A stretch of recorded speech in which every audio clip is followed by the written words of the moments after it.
The wind in that part of Texas had a voice, a low, mournful hum that never quite ceased. It was a sculptor, carving the land to its will over centuries.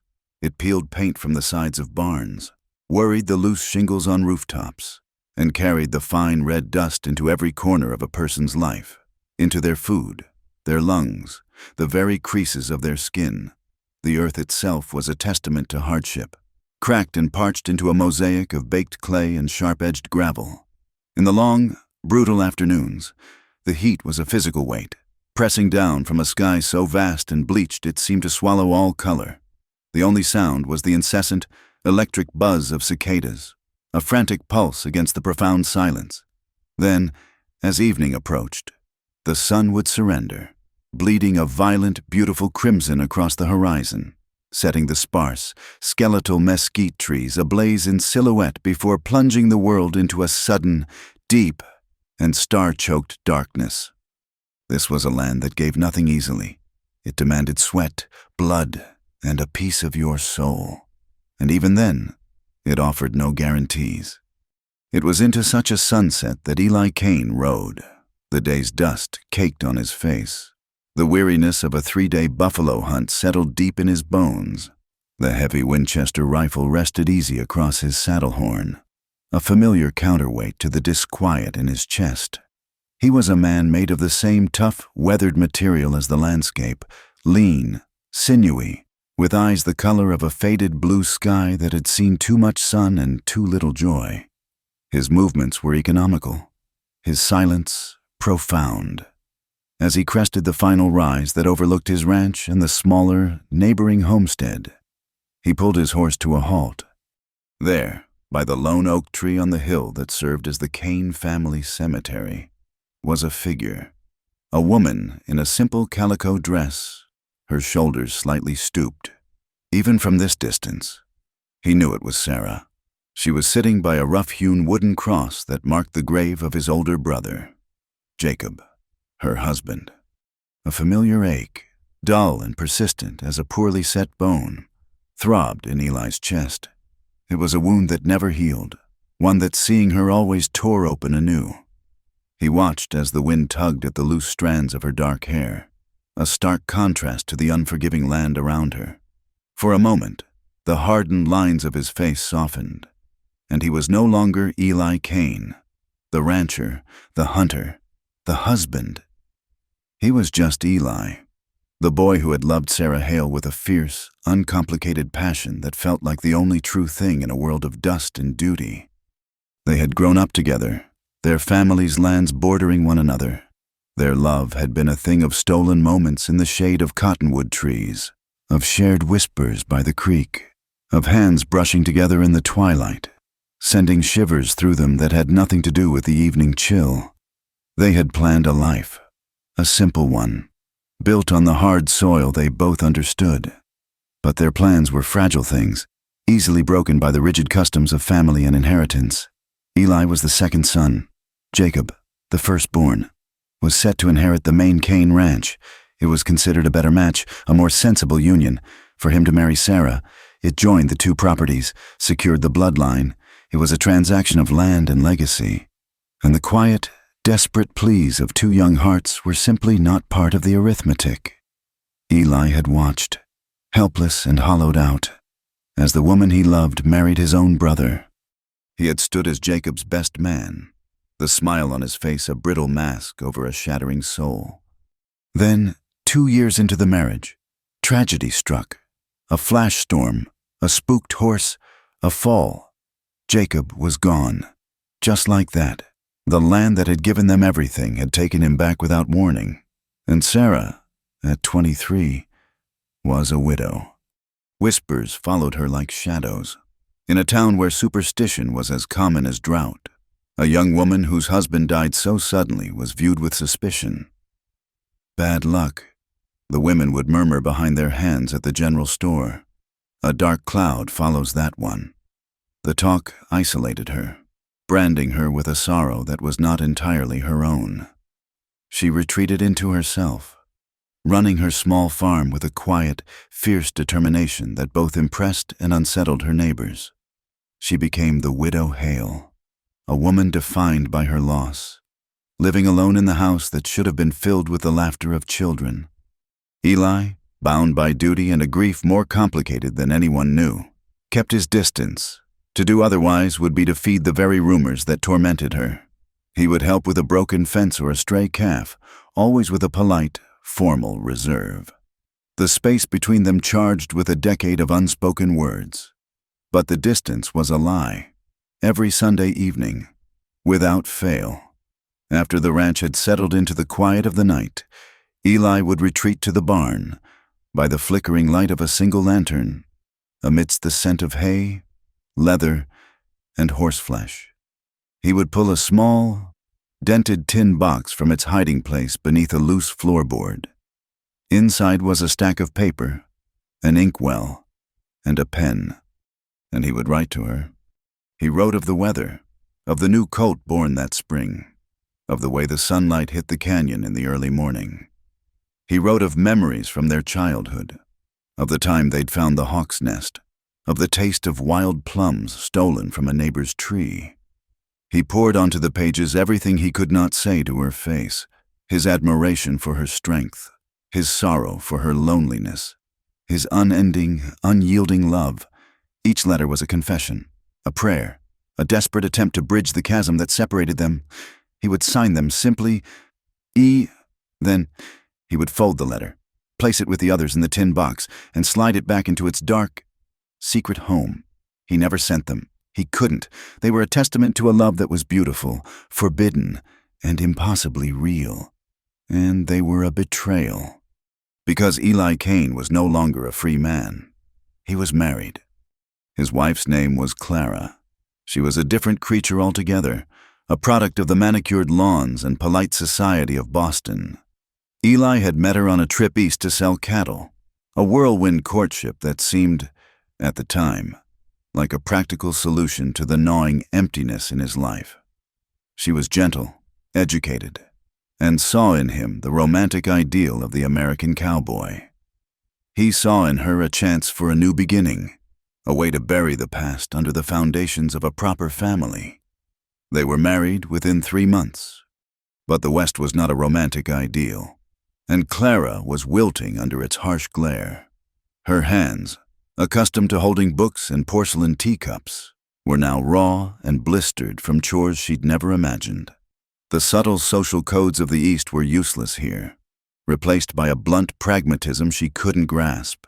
She felt perpetually clumsy, her fine Eastern dresses looking foolish and frail against the rugged landscape.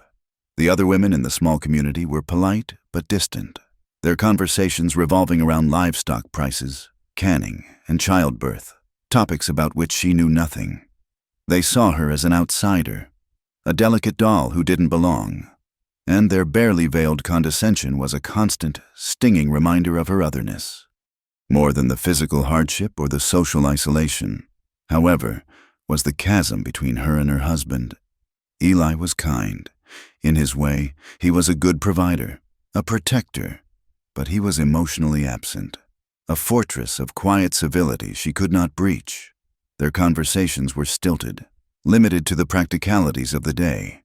At night, he would come to their bed with a sense of duty, his touch gentle but remote, and she would lie beside him, staring into the darkness, feeling more alone than she had ever felt in her life.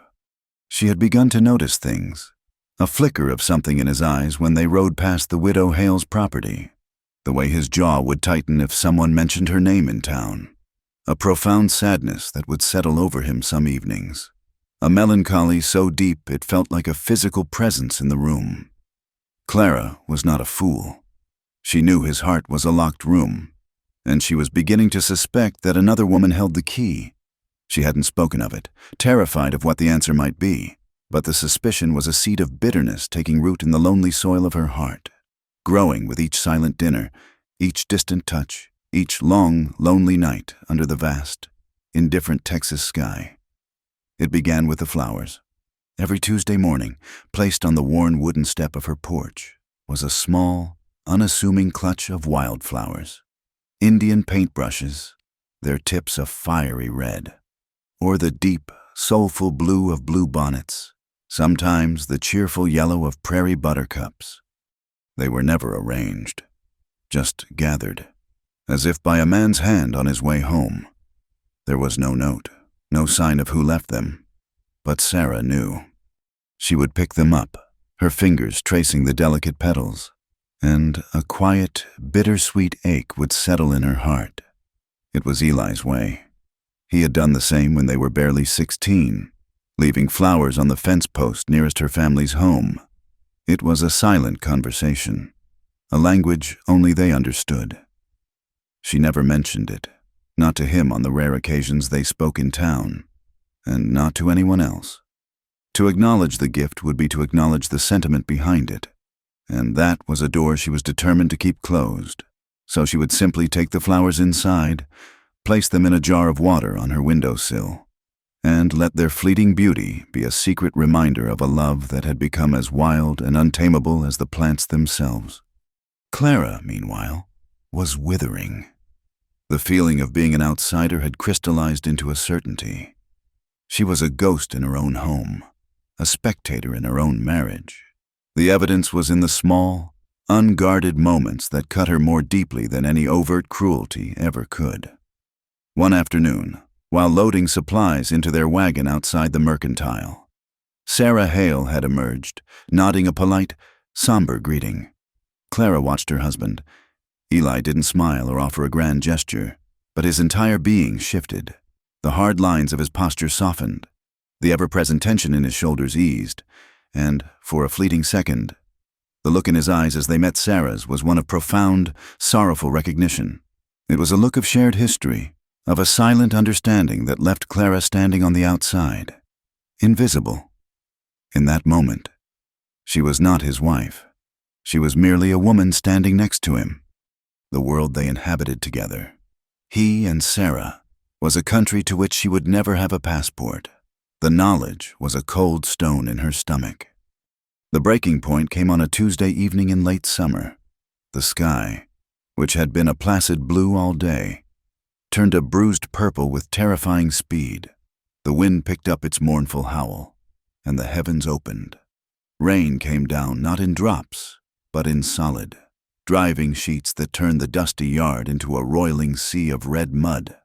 A clap of thunder, so loud it shook the small house to its foundations, sent their new barn kitten, Patches, streaking out the door in terror.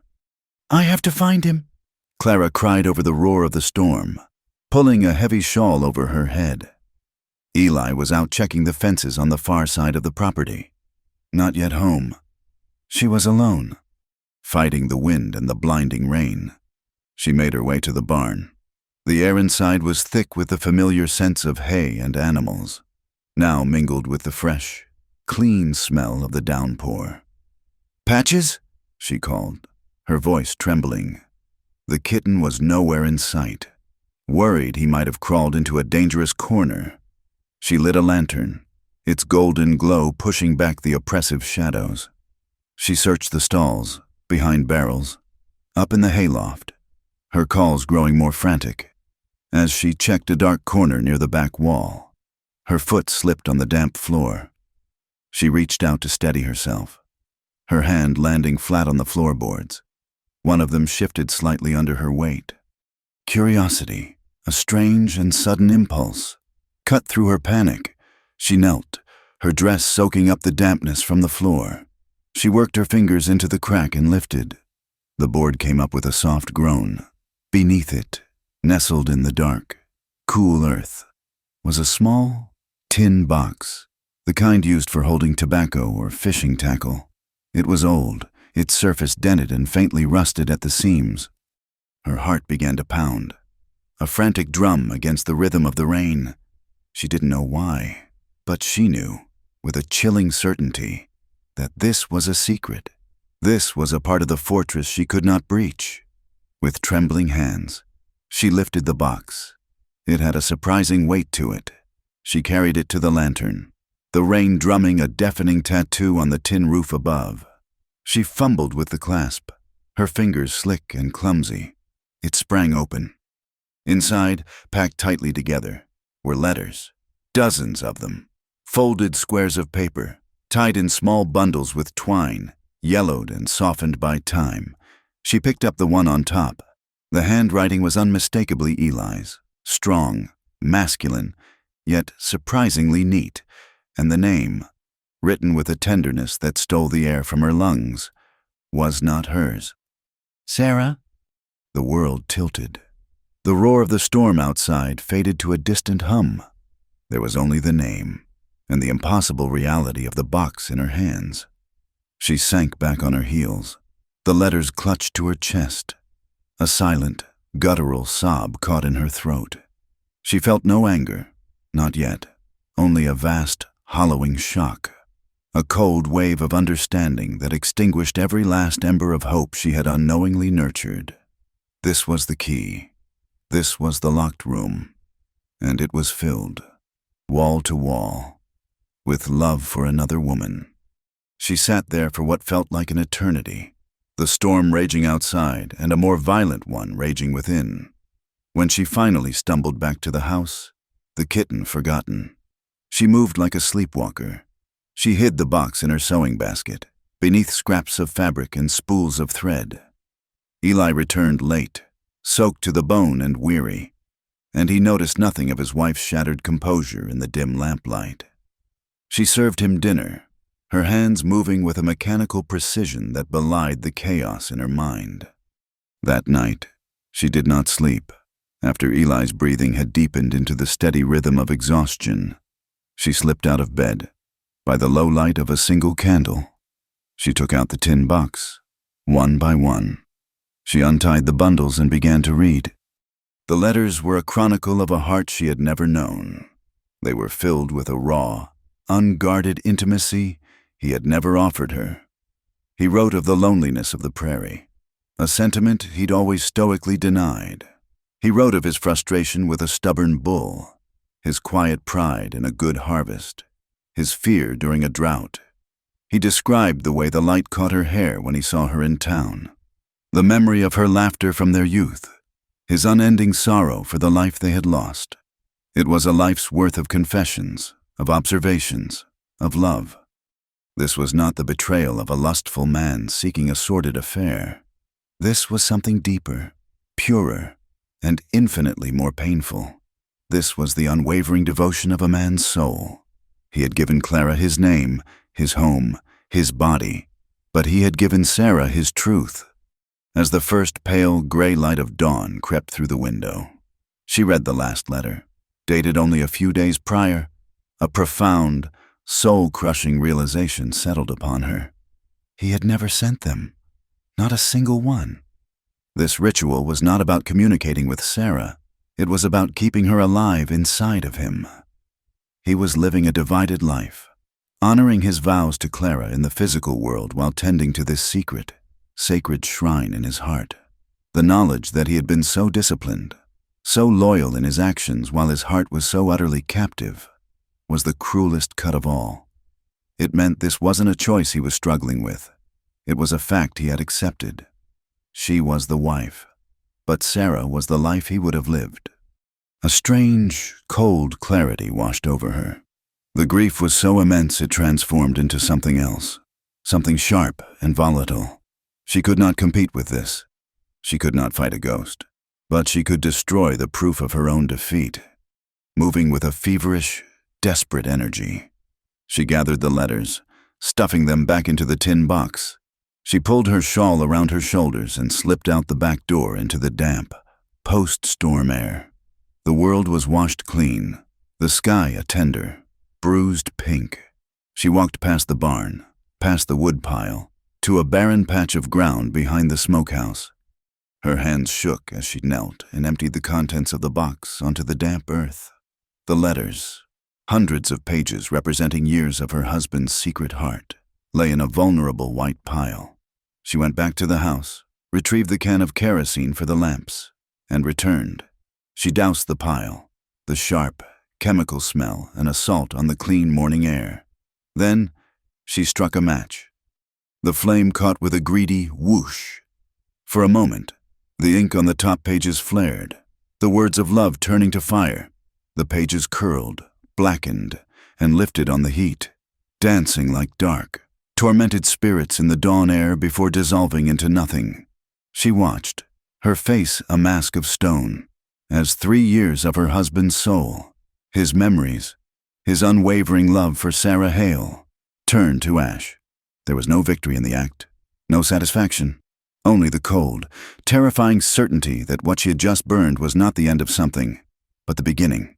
It was 4 days later, a Sunday, when Eli discovered the sacrilege. The day had been long, the air heavy with the promise of more rain that never came. As twilight settled, painting the sky in shades of lavender and bruised gray, he felt the familiar pull, the weekly need to commune with the only honest part of himself. He walked to the barn, the routine a comfort in itself, the scent of hay and leather, the soft nickering of his horse in its stall. This was his sanctuary. He knelt in the corner, his calloused fingers finding the edge of the loose floorboard. He lifted it. The hollow space beneath looked undisturbed, but when he reached in and his fingers closed around the tin box, a bolt of ice shot through him. It was light, weightless. For a moment, he remained perfectly still, a man frozen in the horrifying instant before a tragedy becomes real. He told himself it was a mistake, that he had imagined the weight. With a hand that trembled almost imperceptibly, he brought the box into the fading light and lifted the lid. It was empty. The void inside screamed at him. It was a violation so profound it felt physical, as though a hand had reached into his chest and torn out his heart. His gaze swept the dusty floor around him and landed on them, a few tiny black flakes, delicate as a moth's wing, huddled against a discarded horseshoe. Ash. The soft breeze whispering through the cracks in the barn wall stirred them. A final, mocking dance. He didn't need to ask. He didn't need to wonder. In the cold, sick pit of his stomach, he knew. He knew who, and he knew why. The sanctuary had been desecrated, its relics burned. He rose to his feet, the empty box still in his hand, and walked back to the house. Each step was heavy, deliberate. The anger building inside him was not a hot, flashing fire, but a cold, dense mass of fury. He found Clara in the parlor, sitting in a rocking chair, her hands idle in her lap. She was staring out the window at the deepening darkness, but he knew she wasn't seeing it. She was waiting. He said nothing at first, just stood in the doorway, letting the silence stretch until it was a thin, humming wire. He held up the box. "What did you do?" he asked, his voice low and dangerous, stripped of all warmth. Clara turned to look at him, her face pale and composed in the lamplight. There was no fear in her eyes, only a deep, bottomless exhaustion. "I did what you should have done years ago," she said, her voice quiet but clear. "I set them free." "You had no right," he snarled, taking a step into the room. The cold fury was beginning to break, rage leaking through the cracks. "That was not yours to touch. That was private." A sad, brittle laugh escaped her lips. "Private? Eli, that was your life, the one you were actually living while you were standing next to me. Was I private? Was our home? Was our bed?" She stood up, her small frame filled with a sudden, surprising strength, the strength of someone with nothing left to lose. "You want to talk about rights? What about my right to a husband whose heart is in the same room as his body?" His anger faltered, thrown off balance by her words. "It had nothing to do with you," he insisted, the excuse sounding feeble even to his own ears. "It had everything to do with me," she countered, her voice rising with a sorrow that was far more potent than his anger. "Don't you understand? Every single day, I have felt like a fraud in this house, in this life. I blamed myself. I thought I wasn't strong enough, wasn't smart enough, wasn't enough of a woman for this place. For you." She took a step closer, her eyes searching his, pleading for an honesty he had never given her. "But it was never about me, was it? It was always about her. You have lived in my house, slept in my bed, but you wrote your life to another woman." Her voice broke on the last word. A single, devastating crack in her composure. She looked him straight in the eye, her question a blade twisting in his gut. How much of this was ever real?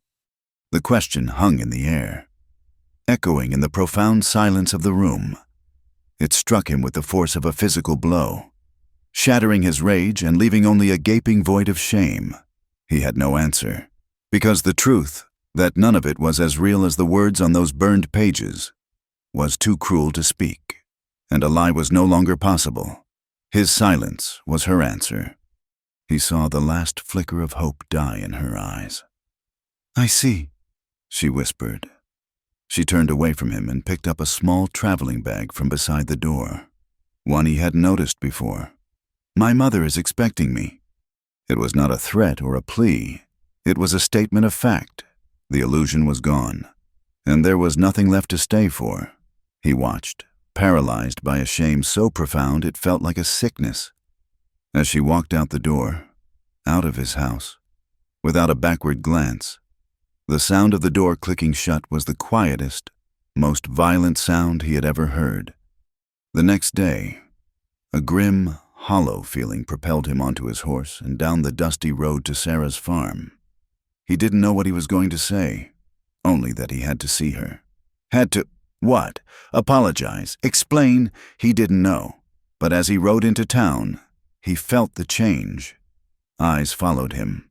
Men on the porch of the saloon stopped talking and watched him pass. Women averted their gazes, whispering behind their hands. The news had already traveled, carried on the swift, merciless wings of gossip. Martha Gable, whose property bordered his to the east and whose greatest talent was observation, had seen the whole thing. The pre-dawn fire, the distraught wife. By noon, the entire county knew that Eli Kane's timid eastern wife had burned a box of his letters, and everyone knew who they must have been for.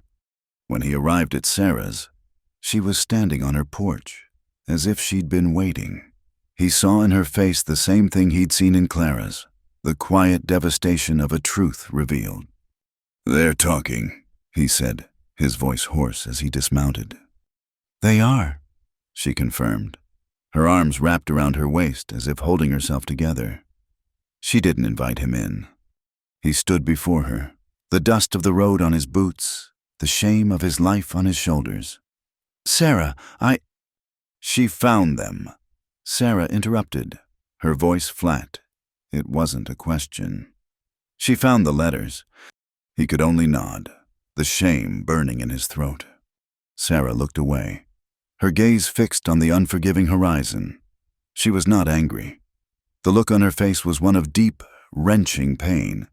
It was the pain of discovering a beautiful, secret garden, only to be told you could never enter, and then watching it burn to the ground. "All this time," she said, her voice a near whisper, "you were writing to me." "Every week," he confessed, the words tasting like ash. She finally turned to look at him, and her eyes were swimming with unshed tears. The anger he had expected wasn't there, only a question that seemed to come from a place of profound, genuine sorrow. "Why didn't you ever send them? Eli, why did you write them if you were just going to bury them in the dark?" He had no answer for her, just as he'd had no answer for Clara, because the truth was cowardice, because sending them would have required a choice. It would have meant shattering his brother's memory, defying his family, and facing the consequences of his heart. It was easier to love her in secret, to keep his love a perfect, untouchable thing, safe from the messiness of life. It was easier to be a loyal husband and a secret lover, living two lives that could never touch. Until now. The silence that followed was filled with the weight of all the years, all the words unsaid, and all the words now burned to nothing. "Come, sit," she said finally, her voice weary. She led him not into the house, but to a simple wooden bench that faced the west, overlooking the dry, wind-swept fields. The afternoon sun was beginning its descent, and a cold wind was picking up, rattling the dry leaves on the lone cottonwood tree. They sat beside each other, not touching, a careful space between them. The truth was there, A third presence on the bench, stark and unavoidable. "I used to imagine," she said softly, "what you were thinking. When I'd see you in town, I wondered if you ever thought of me." "I never stopped," he admitted, his voice raw. A single tear escaped and traced a path through the dust on her cheek. "It's a cruel thing, Eli," she whispered, "to find out you were loved so much, only after it's all turned to smoke." He instinctively reached for her hand, a desperate need to offer some comfort, to bridge the gap, but she pulled away. A small, sharp movement. It wasn't a rejection of him, but of the moment. To touch now would be to admit defeat, to give the gossips their sordid story, to make this real in a way they had both so carefully avoided for years. He let his hand fall into his lap, his fingers curling into a fist. They sat there for a long time, watching the sun bleed across the sky. Two people bound by a love that had only ever brought them pain, finally face to face with its wreckage. The letters were gone. The secret was out, and they were left with a silence more profound than any they had known before. Clara's return to her mother's home in town was not the comforting embrace she had craved, but an immersion in a different kind of chill. Her mother, Beatrice, was a woman forged in the rigid Victorian sensibilities of the East, a woman who believed a marriage, like a house, was a structure to be maintained at all costs, regardless of the rot in its foundations. She listened to Clara's halting, tearful explanation with a face of pinched disapproval. "You did what?" Beatrice had asked, her voice sharp with disbelief rather than sympathy. "You burned them? In the yard? Clara, have you lost your senses? A wife's job is to secure her home, not to make a public spectacle of her grievances." For the next 2 days, Clara was subjected to a relentless barrage of such sentiments. She was told she was foolish for expecting a man's heart to be a simple, unopened book. She was admonished for her lack of subtlety, for her emotional outburst. "Men have their fancies, their memories," her mother explained, as if speaking to a slow-witted child. "A smart woman, a strong woman, learns to look the other way. She tends to her garden and ensures the roots of the marriage are too deep for any passing storm to disturb. You took an axe to the whole tree because of a single dead branch." The torment inside her mother's stifling parlor was matched by the humiliation outside its doors. When she dared to walk to the mercantile for a spool of thread, the town's judgment fell upon her like a physical weight. The whispers followed her, rustling like dry leaves. The women who had once offered her cool but polite greetings now stared with a mixture of pity and morbid curiosity. She was no longer just the awkward Eastern wife. She was a new, more fascinating creature, the hysteric, the shrew, the woman who burned her husband's letters in a fit of jealousy. The narrative had been written for her, and in it, she was not the victim of a profound betrayal, but a weak, unstable woman who couldn't keep her husband. The sympathy, what little existed, was for Eli, a good man burdened with a difficult wife. Clara felt herself suffocating, drowning not in her initial grief, but in the shame of other people's interpretations. The clean, sharp pain of the truth was being buried under layers of rumor and condescension. She realized she had fled the ranch in a state of shock, but she had never received a final, clear answer from the only person who mattered. The whispers and her mother's lectures were creating a distorted echo of what had happened, and she found she could not live with it. She needed to hear the truth from him one last time, in the quiet of their own home, without the world listening in. It was not a desire for reconciliation that drove her, but a desperate need for a clear, cold finality that she could carry away with her. Summoning a reserve of courage she didn't know she possessed, she saddled the horse her mother kept and rode back out to the ranch. The familiar landscape, the vast sky, the distant, hazy mountains, it all looked different now, like a painting of a place she used to know. Eli was in the corral, mending a fence post. When she rode in, he looked up, his face a mask of surprise and, for a fleeting moment, a flicker of hope. He looked haggard, the past few days having carved new lines of strain around his eyes. He dropped his tools and walked towards her as she dismounted. "Clara," he said, his voice low and uncertain. "I haven't come to stay," she said immediately, her voice steady, needing him to understand this was not a surrender. "I came to finish our conversation." He nodded slowly, the hope in his eyes dying. He led her into the house, the silence between them heavy with everything that had been said and everything that hadn't. The air inside was stale, the rooms holding a visible layer of neglect from just a few days of her absence. He gestured for her to sit, but she remained standing in the center of the room. "I am sorry, Clara," he began, his voice thick with a genuine, if belated, remorse. "For the pain I've caused you, for the dishonesty. I never meant for you to be hurt." His apology was a balm on a raw wound. But it wasn't enough. It was an apology for the consequences, not for the crime itself. "Do you love her?" she asked, the question direct and clean as a knife's edge. He looked down at his hands, then back up at her, his gaze unflinching. "A part of me has always loved her," he admitted, the words quiet but firm. "And a part of me always will. That doesn't undo the wrong I did to you by marrying you. It was a selfish thing to do, to think I could bury the past and start new. I was wrong." The honesty was brutal, but it was what she had come for. The whispers of the town, her mother's judgments, they all faded away. This was the truth. This was real. She took a deep breath, steeling herself for the final question, the one that would sever the last thread. "If I had never found that box," she asked, her voice barely a whisper, "those letters would have stayed under the floor forever, wouldn't they? You would have kept writing them, and you would have gone on, living with me, while loving her in silence. Nothing would have ever changed." She watched his face, searching for a denial, a hesitation, any sign that he had been on the verge of confessing, of choosing a real life over his secret one. She saw nothing but a deep, profound sadness and the stark, unavoidable truth. He didn't answer. He couldn't. He just held her gaze, and in the depths of his silent, sorrowful eyes, she saw her answer. Yes. A quiet, shuddering breath escaped her.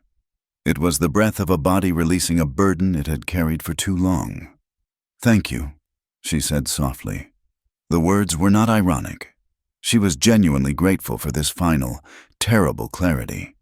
She finally understood everything. Without another word, she turned and walked into their bedroom. This time, there was no frantic energy, no panicked grief. She moved with a calm, deliberate grace, folding her remaining clothes and placing them in her larger traveling trunk. He stood in the doorway, a silent, helpless witness to the final dismantling of their life together. When she was finished, he carried the trunk out to the wagon for her without being asked. As she stood by the wagon, ready to climb up, he spoke her name one last time. "Clara," she turned. "I hope you find a good life, a real one." "I will," she said, and for the first time, she believed it. She climbed onto the wagon seat, took the reins in her hands, and drove away from the Kane Ranch without looking back. That night, Eli did not stay in the empty, silent house. He rode into town and went straight to the saloon. The place was crowded, a haze of smoke and the din of boisterous conversation hanging in the air. He ordered a whiskey and stood at the bar, hoping to dissolve the hollow ache in his chest with the burn of cheap liquor. But there was no anonymity for him here. He was the story of the week.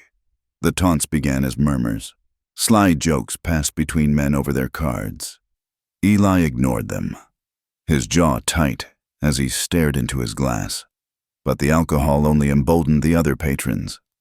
A burly rancher named Jedediah Slade, a man who had long held a grudge against Eli over a water rights dispute, sauntered over. "Well, look what we have here." Slade boomed, a malicious grin on his face.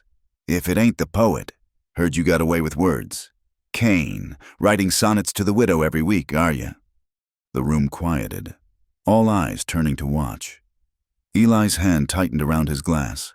"Leave it be, Slade," he growled. Slade leaned in closer, his breath sour with whiskey.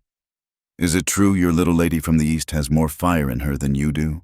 Had to burn your pretty words to get your attention?" A few men snickered. The nickname, the Poet, was an insult, a jab at his masculinity, painting him as a sentimental fool. Something inside Eli, worn raw by shame, grief, and now public humiliation, finally snapped. He slammed his glass down on the bar and turned, his fist connecting with Slade's jaw in a solid, satisfying crack of bone. The bigger man staggered back, surprised, before roaring with rage and lunging forward. The fight was not a graceful display of skill. It was a clumsy, brutal explosion of pain and fury. They crashed into a table, sending cards and chips flying. Fists flew, landing with dull, wet thuds. Eli fought with a desperate, reckless energy, fueled by the image of Clara's departing wagon and Sarah's tear-streaked face. For a few moments, the physical pain was a welcome relief from the agony in his soul. But he was outmatched. Slade's bulk and brute strength quickly overwhelmed him. A fist caught him in the gut, knocking the wind from him, and another slammed into the side of his head. He fell to the sawdust-covered floor, the world spinning. The bartender and two other men grabbed Slade, pulling him off. "That's enough! Take it outside!" Eli was hauled to his feet and shoved unceremoniously through the swinging doors. He stumbled and fell to his knees in the dusty street, the jeers and laughter from the saloon ringing in his ears. He stayed there for a long moment, the cool night air on his bruised and bleeding face, the taste of blood and whiskey in his mouth. He had lost his wife, betrayed the woman he loved, and now he had lost his dignity. He was no longer just a man with a broken heart. He was a town joke, a fool kneeling in the dirt. Sarah had been in her small kitchen, kneading dough for the next day's bread. When she heard the news, young Billy, the blacksmith's apprentice, had come running to deliver a newly shod plow blade and was bursting with the story, his eyes wide with the second-hand thrill of it. A brawl at the saloon, Jedediah Slade and Eli Cain. It was Eli, Billy said, who was now kneeling in the street, bloodied and shamed. She didn't hesitate, wiping the flour from her hands onto her apron. She untied it and walked out the door. She didn't saddle her own horse. She walked. The half-mile to town a frantic, purposeful journey. By the time she reached the main street, the crowd of gawkers had mostly dispersed, leaving only the lingering scent of cheap whiskey and schadenfreude in the air. And there he was, just as Billy had said. He was no longer kneeling, but had managed to push himself up to sit on the edge of the horse trough, his head in his hands. The yellow light from the saloon windows cast a sickly glow on his slumped figure. He was the picture of utter defeat. She walked towards him, her footsteps soft in the dust. He didn't look up until she was standing directly in front of him. When he finally raised his head, his face was a mess of bruises and cuts, a dark swelling already purpling the skin around his left eye. But it was the look in his eyes that stopped her breath. It was a hollow, desolate emptiness she had never seen there before. "Eli," she said, her voice quiet but firm, cutting through the haze of alcohol and pain that surrounded him. He flinched at the sound of her name, as if it were an accusation. "Sarah, you shouldn't be here." "Neither should you," she countered softly. "Get up, I'm taking you home." He tried to protest, to muster some semblance of pride, but the fight and the whiskey had stolen all his strength. He allowed her to help him to his feet, his weight heavy against her. She led him to his horse, which stood patiently at the hitching post, and with a strength born of necessity, she helped him into the saddle. She untied the reins of her own horse, which she'd left nearby, and began the slow, silent walk back to his ranch, leading his horse behind her. The journey was a strange and somber procession under a canopy of brilliant, unpitying stars. Neither of them spoke. The only sounds were the soft thud of hooves on the dirt road and the chirping of crickets. The silence was a living thing between them, filled with the ghosts of his burned letters, the specter of his departed wife, and the weight of a love that had now brought them to this ruinous place. When they reached the ranch, the house was dark and unwelcoming. The emptiness of it struck Sarah with a fresh wave of sorrow. This was Clara's home, and her absence was a palpable presence.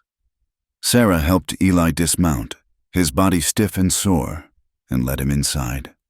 In the dim light of the single lamp she lit, the damage looked worse. A cut on his cheekbone was still sluggishly weeping blood. She gestured to a chair. "Sit." He obeyed without a word. She went to the well for a basin of fresh water and found a clean cloth. She knelt before him and began to gently clean the grime and blood from his face. Her touch was feather-light, clinical yet tender. He sat perfectly still, his eyes closed, like a man submitting to a long-overdue penance. "I'm sorry," he finally rasped, his voice rough. "I'm sorry you had to see that, to be a part of this mess." She paused, the cloth resting on his bruised cheek. "It's not the fight I'm sorry about, Eli," she said, her gaze meeting his. "The fight is just noise. I'm sorry for the silence, for all the years of it." He opened his eyes, and in their depths she saw the fortress finally crumble. All the walls he had built, of duty, of loyalty, of grief for his brother, they all came down. In their place was only the boy she had known, the boy who had loved her with a fierce and simple heart, now trapped in the body of a broken man. Something shifted in the quiet room. The air grew thick, charged with a decade of unspoken longing. The roles of caregiver and wounded man dissolved. They were just Eli and Sarah, finally alone, with no barriers left between them. The town was asleep. His wife was gone, and the past was a raw, open wound they both shared. She set the basin aside. Her hand, which had been clinical and steady, now trembled as she raised it to his face again. This time, it was not to clean a wound, but to simply touch. Her fingers traced the line of his jaw, a question asked without words. He leaned into her touch, a desperate, silent answer. He reached up and captured her hand, his thumb stroking the back of it. He brought it to his lips and pressed a kiss into her palm, a kiss that was not about passion, but about reverence and a sorrow so profound it felt holy. And then he stood, pulling her up with him, and his mouth found hers. It was not a gentle kiss. It was a collision. It was the desperate, frantic meeting of two souls who had been starving for a lifetime. It was a release of all the words he had written and she had never read, of all the silent acknowledgments she had made to the wildflowers on her porch. It was messy and painful and beautiful. It was fueled by whiskey and grief and a love that had been denied for so long it had become a force of nature, as unstoppable as a flood. There was no thought, no hesitation. There was only need, a desperate, aching need to be seen, to be held, to be known for one single night, in the way they had always known each other in their hearts. His hands were in her hair, and hers were on his face, and they were speaking a language of touch that was more honest than any words they had ever shared. He led her to the bedroom, the room that had been his and Clara's, and for a moment, the wrongness of it all flickered in the air, but it was quickly extinguished by the overwhelming rightness of their connection. This single act felt truer than the entirety of the lives they had been forced to live. It was an act of reclamation, a desperate seizing of a single moment of truth in a life built on compromise and duty. Their intimacy was a strange and powerful dance of tenderness and desperation. Every touch was both a hello and a goodbye. They moved together with the frantic energy of people who knew their time was short, that the sun would rise and this stolen reality would dissolve. It was a single, defiant cry against their fate, a shared moment of grace in the midst of their wreckage. They were not two people committing a sin. They were two halves of a whole, finally, briefly, pieced back together, in the darkness of the room, with the world shut out. They were not the widower and the disgraced husband. They were just Eli and Sarah. And they were home. Sarah woke before the dawn. The first pale, ethereal light was just beginning to filter through the window, turning the darkness to a soft, forgiving gray. Eli lay beside her, sleeping the deep, exhausted sleep of a man who had finally been unburdened. His face, in repose, looked younger. The lines of pain and worry smoothed away. Her heart ached with a love so fierce it was a physical pain. Quietly, so as not to wake him, she slipped out of the bed.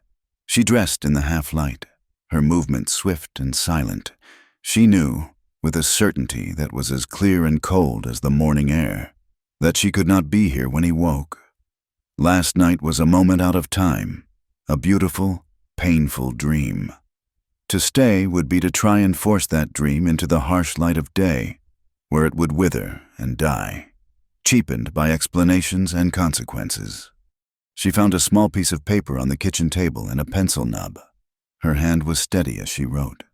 The words came to her fully formed, a perfect distillation of the night's terrible, beautiful truth. She folded the note and left it on the pillow beside his head, where he would see it the moment he woke. She allowed herself one last look at his sleeping face, memorizing the shape of it, branding the image onto her soul. Then, she turned and walked out of the house, closing the door softly behind her. She walked home in the cool, pre-dawn silence, the words she had written echoing in her mind. "We have done wrong, and I will live with the right that remains." Eli woke to a folded note on an empty pillow and a silence in the house that was heavier and more absolute than any he had ever known. The scent of Sarah lingered in the sheets, a ghostly reminder of the dream he had lived for a single night. He read the note, its few words a clean, sharp incision into his soul. "We have done wrong, and I will live with the right that remains." He understood. The dream was over. Now came the reckoning. He spent the day in a haze of guilt and a strange, hollow peace, the bruises on his face a dull throb that matched the ache in his chest. Clara, meanwhile, had finalized her arrangements. Her trunk was loaded onto the morning stagecoach bound for the rail line, but she herself would follow on the wagon her mother owned, carrying the last of her personal effects. Her departure from the town was quiet, marked by none of the drama of her previous flights. This was a calculated retreat, a final, dignified exit. She felt a profound, aching sadness, but also the first stirrings of a fragile freedom. She was no longer Mrs. Kane, the ill-suited wife. She was Clara, a woman returning to her own life. She was about 5 miles out of town, on the winding dirt track that led east. When it happened, the land here was rocky. The road cut into the side of a steep, scrub-covered hill. As the wagon rounded a sharp bend, the lead horse let out a terrified, high-pitched scream. Coiled in the middle of the road, basking in the midday sun, was a large rattlesnake, its tail a blur of furious sound. The horse reared violently, its eyes white with panic. Clara was a capable enough driver, but she was no match for the sheer, brute force of a terrified animal. She pulled back on the reins with all her strength, but it was useless. The horse twisted, its hooves scrambling for purchase, and the entire wagon lurched sideways. The world became a splintering, chaotic blur of wood, sky, and earth. A wheel caught on a rock. The axle snapped with a sound like a gunshot, and the wagon tipped.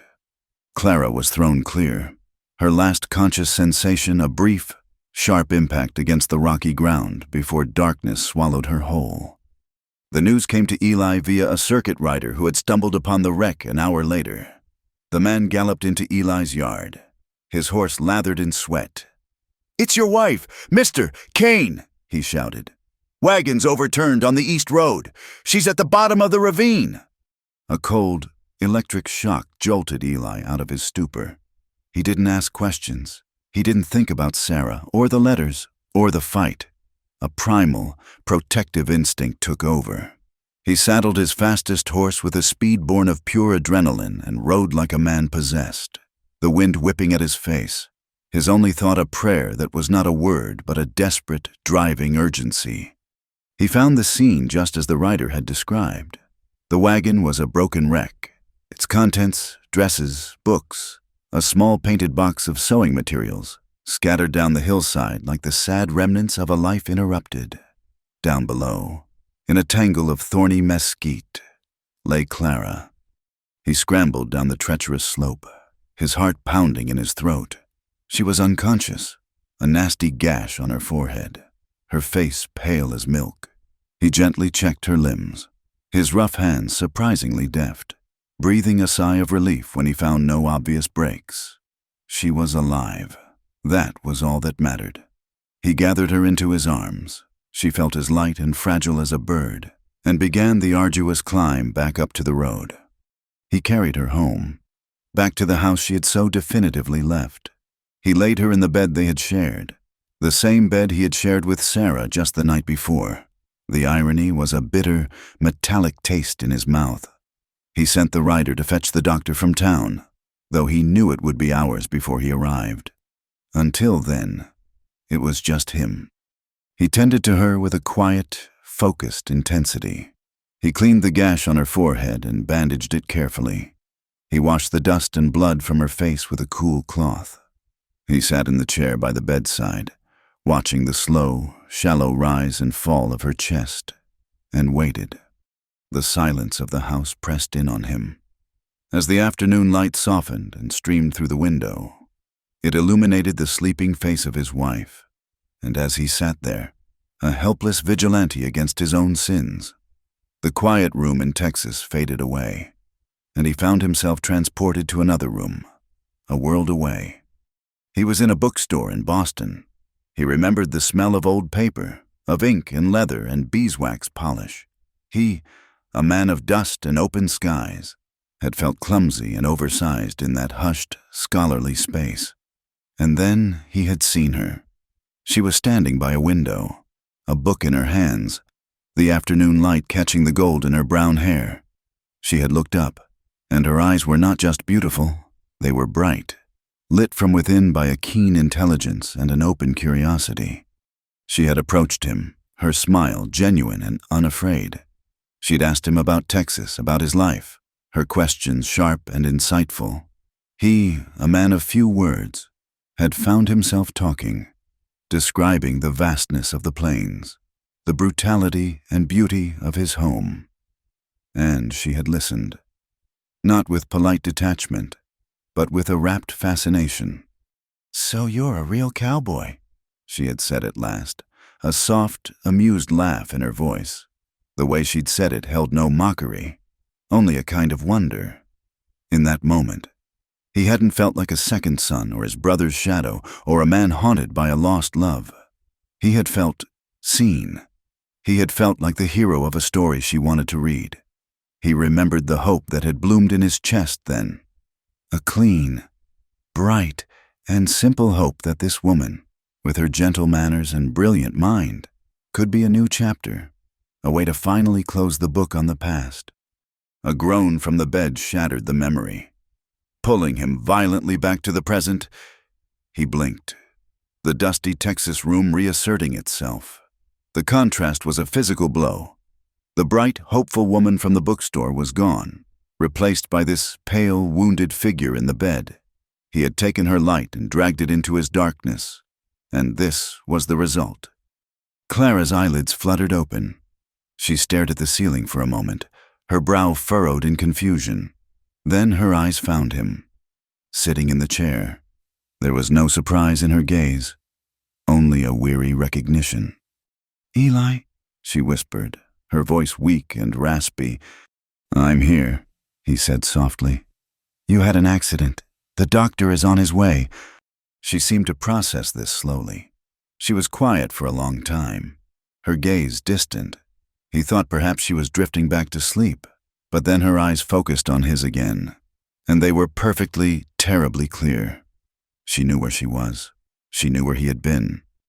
"Did you sleep with her?" The question was not angry. It was not accusatory. It was spoken with a quiet, clinical detachment, a simple request for the final, missing piece of information. It landed in the silent room with the force of a gunshot. He looked at his wife, the woman he had promised to protect, the woman he had brought to this ruin, and he could not speak. He could not lie to her, not anymore, and he could not speak the truth, for it was an act of cruelty too great to commit. So he remained silent, his gaze locked with hers, and his silence was a confession more damning than any word he could have spoken. He saw the understanding dawn in her eyes, the last light of a question being answered. She did not cry. She did not rage. A profound, unreadable calm settled over her features. She simply turned her head away from him, her gaze resting on the plain wooden wall. "I see," she whispered to the wall, and he knew that she did.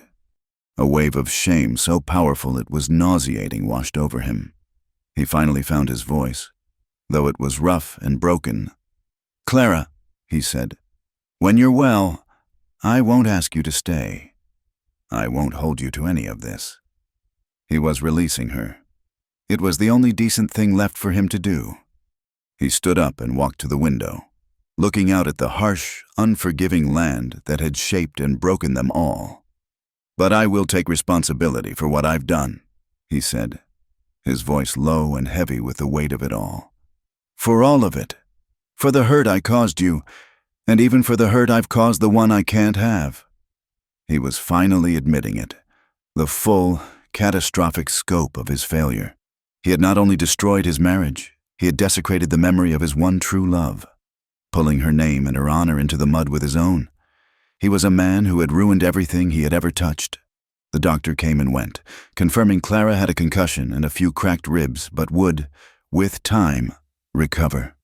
For a week, an unspoken truce held the house in a state of suspended animation.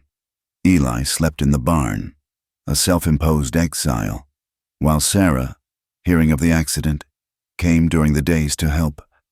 The two women, bound by the love of one man, maintained a quiet, formal civility. They spoke of poultices and broth, their careful words a thin layer of ice over a deep, turbulent ocean of things unsaid. Clara healed, her body mending faster than her spirit, and when she was strong enough to travel, she left for good, accepting a portion of Eli's savings that he insisted she take. Their parting was quiet, devoid of anger or tears, a simple, exhausted acknowledgement of an end. With Clara's departure, the last thread holding Sarah to this place was severed. The town's gossip had already made her life unbearable, her name forever tangled with Eli's in a story of scandal. Her sister in Colorado had been writing for months, begging her to leave the ghosts of Texas behind and start anew. Now, there was no reason to stay. The sale of the farm was a swift, brutal affair. A cattleman from the south, eager for the water rights that came with her creek, made a fair offer. Sarah accepted without negotiation. She spent 2 weeks packing away the few sentimental remnants of her life: her mother's china, her father's pocket watch, Jacob's reading glasses. She sold the livestock and the furniture. Each act was a small death, the slow dismantling of a life that had once held the promise of happiness. Eli heard the news and stayed away, granting her the space to perform this final, painful surgery on her own life. But he knew he had to see her one last time. On the day before her scheduled departure, he rode over. He found her standing near the lone cottonwood tree by the creek, the same spot where they had shared their first kiss as teenagers. The new owner, a gruff man named Abernathy, had already begun to make changes, his cattle lowing in the distance, his brand fresh on the corral fence. The place was no longer hers. It was just land. She wore a simple, dark traveling dress, and her face, when she turned to him, was calm, etched with a new maturity that had been forged in the fire of the last few weeks. The sorrow was still there in her eyes, but it was a settled sorrow now, a part of her landscape, like the mesas on the horizon. "I was hoping you'd come," she said, her voice even. I wouldn't have let you leave without saying goodbye, he replied, dismounting and walking to stand beside her. They stood in silence for a long time, looking out over the familiar sweep of land. This small valley had been the entire world to them once. It was the place where they had dreamed of building a house, of raising children, of growing old. They had planned it all out, right here, under the shade of this very tree. Now, those dreams were less than ghosts. They were ash, scattered on the wind, indistinguishable from the common dust. "Do you remember?" she said softly, her gaze fixed on the creek. "The time you dared me to wade across after that spring flood? The water was so cold it stole my breath. I remember I had to carry you back because your feet were too numb to walk," he said, a faint, sad smile touching his lips. "You were lighter than a feather." They shared the memory, a small, perfect jewel salvaged from the wreckage of the past. It was a reminder that before the pain, before the duty and the secrets, there had been a simple, uncomplicated joy. "I'm leaving in the morning," she said, turning to face him. "The stage leaves at sunrise." "I know." She reached into the small reticule she carried and pulled out a folded piece of paper. Its edges softened with handling. It was not an old, yellowed letter, but one written on crisp, new paper. "I want you to have this," she said, holding it out to him. "It's a copy of something. The original is gone now." He took it, his brow furrowed in confusion. "What is it?" "It's the last letter I wrote to you," she said quietly. "The one I never sent." He stared at her, the words not quite making sense. "The last one?" She gave a small, sad nod, a world of meaning in the simple gesture. "Eli, you weren't the only one writing letters into the dark." He looked from her face down to the paper in his hand, his heart beginning to pound a slow, heavy rhythm in his chest. He unfolded it. The handwriting was hers, a graceful, elegant script so different from his own rough scrawl. The letter began, "My dearest E, the week has passed again, and the silence in this house has grown no quieter." He read on, the words blurring through a sudden film of tears. The letter was a mirror image of his own. It spoke of the mundane details of her solitary life, the fence that needed mending, the price of corn in town, the way the sunset looked from her porch, and woven through it all was the same thread of unwavering, unspoken love, the same aching loneliness, the same quiet desperation that had filled his own secret pages. She wrote, "After Jacob's passing, a part of me died with him, but another part, a much older part, the part that has always belonged to you. Woke up, and it was so lonely, so I began to write to you. Every Sunday night, after the chores were done. It was foolish. I know. A widow, writing to her husband's brother. But it was the only way I could survive the quiet. It was the only way I could speak to the one person in the world who would understand, even if you never heard the words." He looked up from the page, his eyes wide with a dawning, shattering realization. All those nights he had sat in his barn, pouring his heart onto the page, feeling so utterly alone in his secret devotion, she had been doing the same. They had been living parallel lives, separated by a few miles of dust and a wall of duty, performing the exact same ritual of love and remembrance. "You wrote to me?" he whispered, his voice choked with emotion. "Every week?" "Every week," she confirmed, her own eyes shimmering with tears. "For 3 years, I kept them in a hat box at the back of my wardrobe. After I heard what Clara had done, I burned them myself. It seemed only right. They were never meant for this world." He stared at her, a strangled sound that was half a sob, half a laugh, escaping his lips. He thought of his cold, furious rage at the discovery of his empty tin box, the violation he had felt, and all along, she had been guarding her own secret shrine, only to dismantle it herself with a quiet, heartbreaking dignity. And then he did laugh. It was a raw, broken sound, but it was genuine, and through her own tears, Sarah began to laugh with him. They stood there, under the cottonwood tree on the land that was no longer theirs, laughing and crying at the same time. Two fools caught in the beautiful, tragic absurdity of it all. "All those words," he said, shaking his head in wonder. "All those pages, just gone." "They weren't gone. Eli," she said, her voice thick with emotion as she reached out and gently touched his cheek. "They just weren't spoken. It's not the same thing." In that moment, he understood. The fire hadn't destroyed their love. The fire had revealed it. The letters, his and hers, were never the point. They were just the vessels for a love that was too big, too true, and too forbidden for their world. The real story was not in the ink on the page, but in the silent, unwavering act of writing them. It was in the shared, secret pulse of two hearts beating in unison across a lonely prairie. A love that was so powerful it didn't need to be sent. It only needed to be felt. He looked at the letter in his hand, this single surviving testament to their shared secret. He folded it carefully and tucked it into his shirt pocket, placing it over his heart. It was the only one he would ever receive, and it was enough.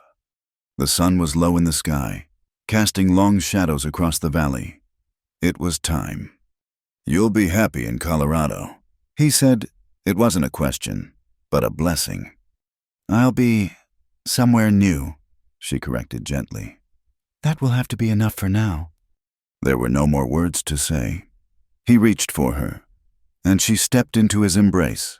They held each other for a long moment, a final, chaste goodbye. It was not the desperate, passionate embrace of their one night together, but the quiet, sorrowful embrace of two people letting go.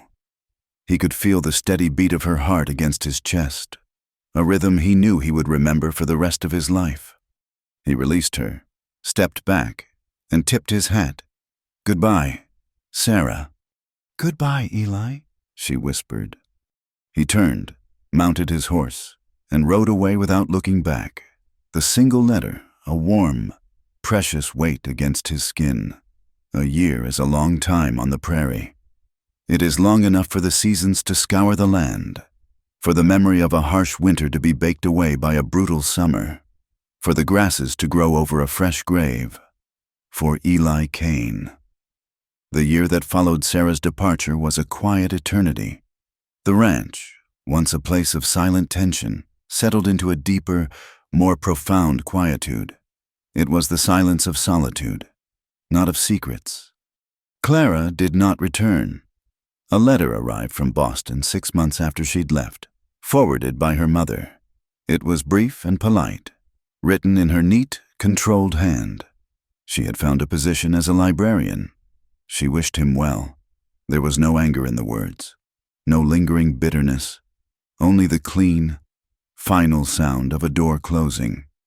Eli felt a pang of his own failure, but also a sense of relief for her.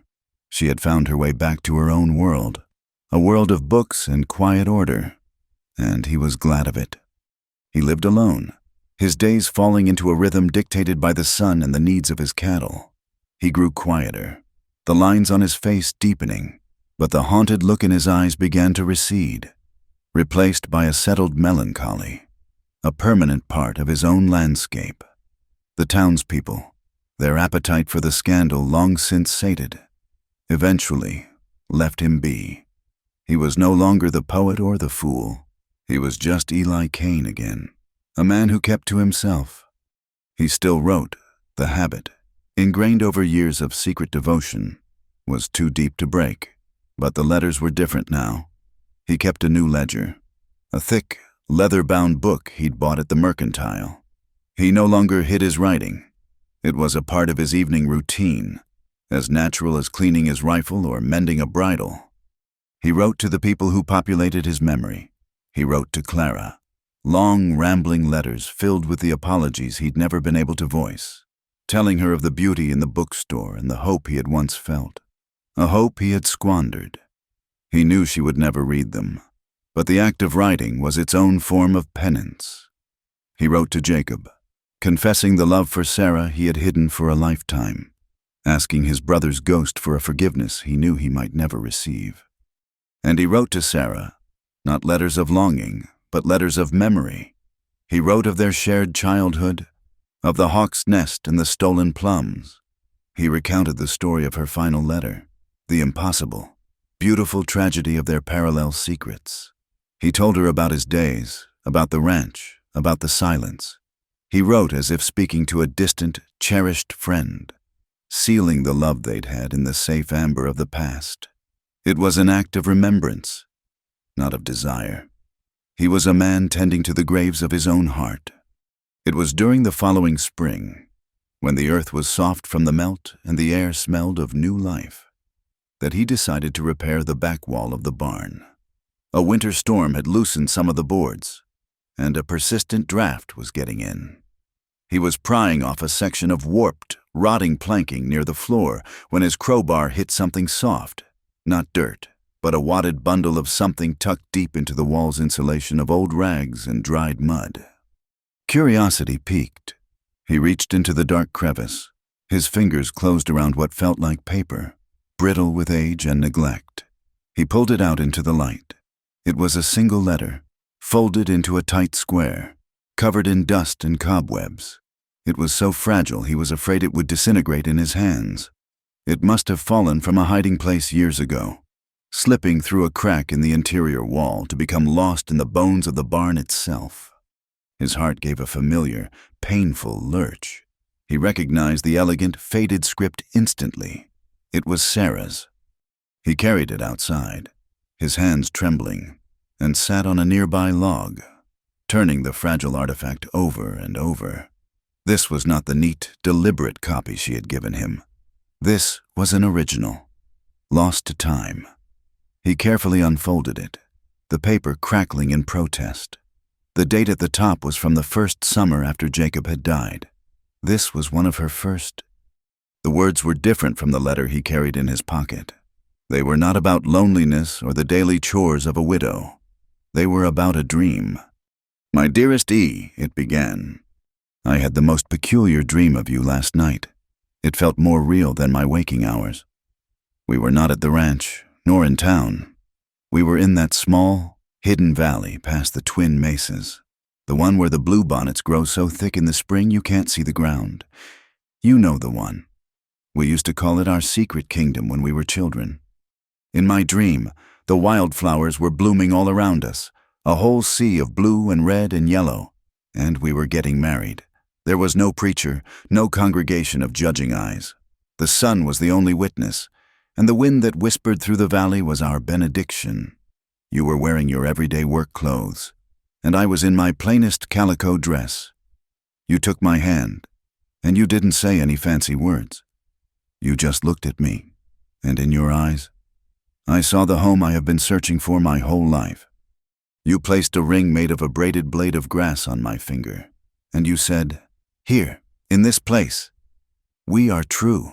And I woke with the ghost of your touch still on my hand and tears on my face. It was just a dream. I know. A foolish dream of a life that can never be. But for a few hours in the dark, Eli, we were home, and we were true." He read the letter 3 times, the words imprinting themselves on his soul. This was the piece he had been missing. He had known of her love, of her quiet suffering. He had not known of her hope. He had not known that in the depths of her grief, she had still been capable of dreaming such a beautiful, simple dream. A dream of a world where their love was not a sin, but a truth sanctified by the land itself. He carefully folded the letter and placed it with the other one, tucked safely in his pocket. He did not go back to repairing the barn. He walked to the corral, saddled his horse, and rode west, toward the twin mesas that stood like sentinels on the horizon. He found the valley just as she had described it in her dream. It was a place he hadn't visited in years, a sheltered basin where the soil was rich and the wind was gentle, and it was just as she'd remembered. The spring bloom was at its peak, a breathtaking carpet of blue, red, and yellow wildflowers stretching from one side of the small valley to the other. The air was sweet with their scent. It was a church built by God, a secret kingdom. He dismounted and walked into the heart of it. the flowers brushing against his worn denim trousers. The setting sun broke through the clouds, bathing the valley in a soft, golden, forgiving light. He stood there for a long time, the two letters a warm weight against his chest, the silence filled with the buzzing of bees and the whisper of the wind. He thought of all the words, his and hers, that had been written and burned. He thought of all the years wasted in silence. He thought of her dream, so pure and simple. This place was not a memory of what was lost. It was a monument to what had always been true. He knelt, his hand brushing over the soft petals of a bluebonnet. He gathered a small, simple bouquet of the flowers, their colors vibrant against his calloused, weathered hand. He stood up, holding them for a moment, then gently placed them on the ground at his feet.